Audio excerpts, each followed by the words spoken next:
Terima kasih, Mbak Anum, selamat sore kawan-kawan semuanya. Jadi keempatnya itu di belakang Mbak Anum ada tanaman porang. Secara tampakan luar, keempatnya itu akan terlihat sama. Tetapi keempatnya ini adalah bagian sebetulnya dari 200 spesies dari kelompok Amorphophilus. Itu di Indonesia sendiri ada 28 spesies atau jenis dari genus Amorphophilus ini. Nah, itu dulunya semuanya akan disebut porang atau iles-iles sebelum disebut porang. Umumnya iles-iles ya?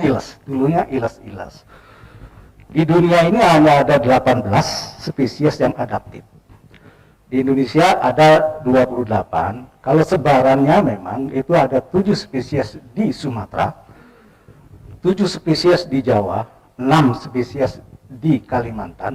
Sulawesi itu punya satu, Amorphophilus plectus. Di Papua Nugini ada satu juga yang tercatat ya, itu yang menyebabkan pada saat orang ini menggeliat, semua akan mengatakan kami tahu, kami punya. Nah, itu dasarnya. Kalau bicara kepada 4 ini, secara spesies itu sudah berbeda. Orang ini yang Amorphophilus muelleri. Kalau yang suap tadi Ibu Ika mengatakan, itu ada 2 sebetulnya, Campanulatus dibagi menjadi 2 paritas yang bisa dimakan, itu disebut dengan suap. Yang tidak bisa dimakan karena mengandung kosalat yang cukup tinggi, itu yang disebut dengan walur. Dan yang keempat, itu yang iles-iles tadi, Amorphophilus variabilis. Nah, permasalahannya tadi memang secara ketampakan sama. Tapi mudahnya, kalau dari sisi ada tidaknya bulbil atau umbi di daun, itu adalah yang kita sebut sekarang porang. Yang suap, walur, dan iles-iles itu tidak menghasilkan umbi di batang maupun di daun. Okay. Dari warna juga berbeda, Mbak Hanum. Kalau porang ini adalah warnanya mengarah ke orange ya Pak ya. Orange. Isinya? Tapi, ya, dalamnya ya, nah, itu mencirikan kandungan tadi itu glukan dan manan atau menjadi glukomanan yang paling tinggi.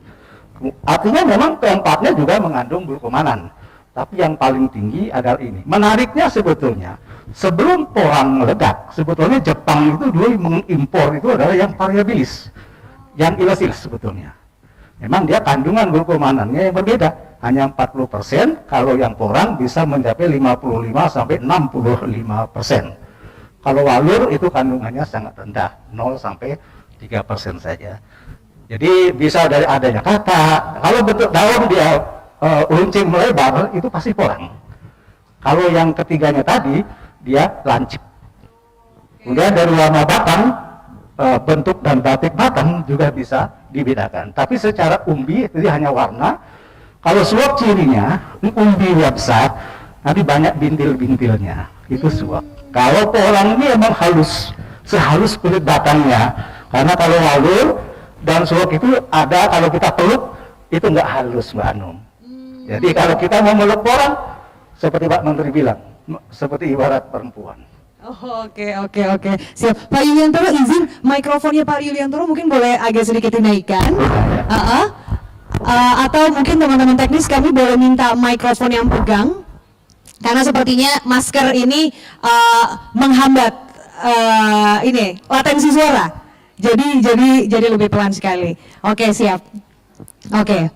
Bapak boleh cek. Cek. Masih pelan. Kita pakai mic biasa aja kalau gitu. Oke. Supaya lebih enak ya teman-teman, jadi lebih terdengar informasinya karena ini useful sekali untuk bisa teman-teman ketahui. Jadi sudah tercirikan ya bedanya porang, iles-iles, lalu juga suwek tadi, seperti apa walur juga. Jadi gatal-gatal itu walur ya ternyata ya. Yang lebih umum dimakan itu adalah iles-iles. Oke. Oh, suwek ternyata yang lebih umum untuk orang konsumsi yang ada di daerah gitu ya. Oke, baiklah. Mungkin pertanyaan selanjutnya lagi Pak. Ini kan kalau kita bicara juga tentang tanaman apapun itu, tapi spesifiknya kita sekarang ngomonginnya soal porang. Apa ya resiko budidaya? nggak akan lepas dari hama, lalu juga resiko penanaman. Nanti saya juga penasaran jawabannya Daeng Syahar ini seperti apa dari temuan di lapangan langsung tuh dari bercocok tanam porang ini. Apa sih sebetulnya yang menjadi penghalang yang modern sekali untuk bisa menghambat laju pertumbuhannya? Kalau porang ini memang kan dikatakan suatu komoditas liar yang dibudidayakan. Habitatnya hutan. Jadi sifatnya secara habitat agroekosistemnya dia sangat seimbang. Sangat seimbang. Sehingga kendala berbudidaya porang ini relatif tidak tinggi atau tidak banyak. Ya, apalagi memang kalau nanti tetap diarahkan, porang ini adalah semacam jargon atau bendera kuat. Suatu komoditas yang memang sejak awal diarahkan sebagai komoditas yang organik sifatnya. Atau input rendah. Inputnya rendah. Secara hama sebetulnya, kalau kita benar di dalam pemilihan bibit ya, kalau pemilihan bibitnya sudah benar, baik melalui umbi, baik melalui kata atau bulbil, atau menggunakan biji, kalau ini sudah benar, itu peluang untuk terjadi serangan tidak ada, tidak ada. Karena permasalahannya sebenarnya kata kuncinya, kandungan kristal oksalat dari apsan oksaprat yang berupa kristal yang menyebabkan kenapa manusia, hewan tidak bisa mengkonsumsi langsung porang ini karena menimbulkan rasa gatal dan iritasi.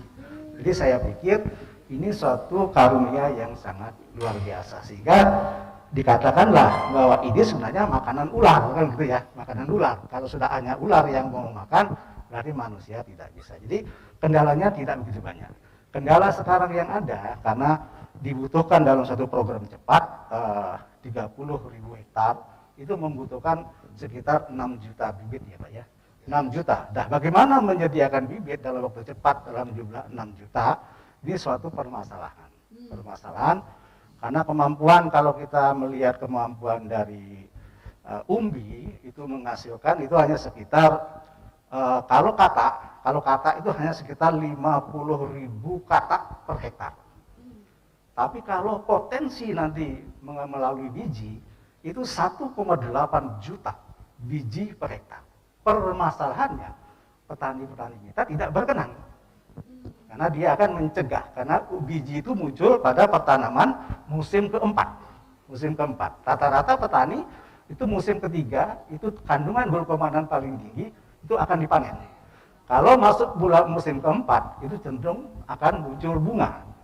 Kalau muncul bunga, kandungan glukomanan turun ya, sehingga dia memotong potensi untuk berbunga dan menjadi biji. Jadi menurut saya kendala itu, kalau masalah lahan, tingkat toleransi tanaman ini sangat tinggi. Dari tanaman yang sebetulnya habitat naungannya 40-60%, ketinggian 0 sampai 1.100. Kondisi sekarang fakta mengatakan mulai digiring ke tanaman-tanaman lahan terbuka. Oke. Pak Wiyontoro, tapi kalau bicara tentang peluang dan juga potensi pemanfaatan plasma nutfah untuk penanaman porang ini tuh sebesar apa sih Pak? Kalau peluangnya tinggi, besar, luar biasa. Karena plasma nutfah porang ini satu karunia yang memang khusus untuk porang. Itu sebaran aslinya, itu hanya Andaman, Myanmar, Thailand, Indonesia. Itu sebenarnya sebaran porang. Ini memang sudah semacam diberikan suatu karunia untuk daerah sebaran ini. Itu yang pertama. Jumlahnya di Indonesia itu sekarang sudah begitu banyak dan belum dieksplorasi. Ini harus kita jaga betul Mbak Hanum, karena ini adalah suatu modal ke depan, karena dia mahal. Ini untuk modal besar untuk pengelolaan dan pembangunan pertanian pangan, baik pangan, biofarmaka, dan lain sebagainya, berbasis komoditas berbahan baku porang. Ini yang menurut saya pelaksananya luar biasa. Tantangannya yang besar. Tantangannya besar, karena ini merebak begitu cepat.